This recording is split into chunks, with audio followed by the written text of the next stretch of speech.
FBR के हवाले से मैंने 3 चीजें अपने इंट्रोडक्शन में बताई हैं।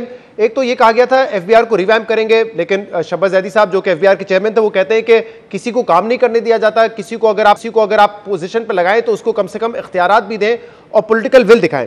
टैक्स कलेक्शन के हवाले से कहा था 8,000 अरब रुपए इकट्ठा करेंगे, लेकिन 3 साल में 900 अरब रुपए इजाफा हुआ है, तो 8,000 का टारगेट तो बहुत दूर नजर आता है। इनडायरेक्ट टैक्सेस के हवाले से कहा था उसको कम करेंगे उसकी शरह, ताकि गरीब पे बोझ ना पड़े, उसकी शरह बढ़ रही है, बल्कि शहबाज जैदी साहब ने ही कहा है कि हम रिवर्स डायरेक्शन में जा रहे हैं।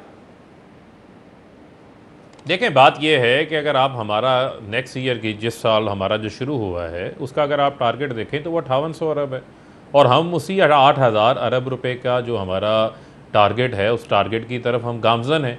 कोविड-19 जो है, आप देखें कि हमारी हुकूमत का 1.5 साल तो इस कोविड-19 में गुजर गया। फरवरी 2020 में पाकिस्तान के अंदर कोविड के असरात वबा के आने शुरू हुए हैं। आज हम अगस्त के अंदर मौजूद हैं और उस हवाले से हम तमाम तरमय्यज़ भी ले रहे हैं। अगर उसके बावजूद हमने 900 अरब रुपया जो है वो बढ़ाया है, तो उसमें आप ये भी रखें, कंपैरिजन रखें। हमने PMLN ने आते साथ सेल्स टैक्स 16% से 17% कर दिया था।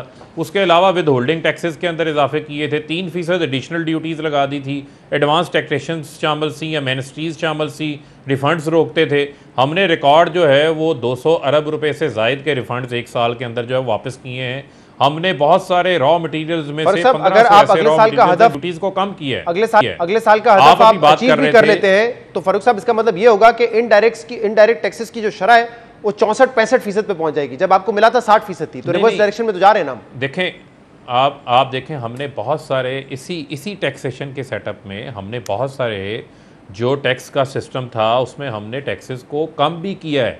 आप बुनियादी तौर के ऊपर ये देखें कि हमें मिले थे 18 लाख फाइलर्स के ऊपर, आज 29 लाख फाइलर्स हैं, और इनकम टैक्स के अंदर जो इजाफा हुआ है उसके अंदर 54% इजाफा वो है जो नए 3 लाख ऐड हुए हैं इस साल के अंदर नए टैक्स फाइलर्स, तो इनडायरेक्ट के हवाले से भी कर रहे हैं।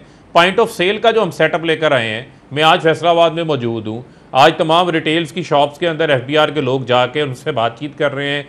पॉइंट ऑफ सेल्स के हवाले से 5 लाख मशीन हमने लगानी है, उसको लेकर आएंगे। इसी तरीके से अगर आप देखें तो हम थर्ड पार्टी ऑडिट सिस्टम लेकर आए हैं। दो और चीजों में बात करनी है, उसको खत्म करें। 1 करोड़ नौकरियां देने का आप लोगों ने वादा किया था। शब्बर जैदी सुन लें, शब्बर जैदी साहब बड़े काबिल एहतराम हैं, लेकिन हालात जो चैलेंजेस हैं, ये भी एक एफबीआर भी बहुत बड़ा चैलेंज है शहजाद, आपको पता है।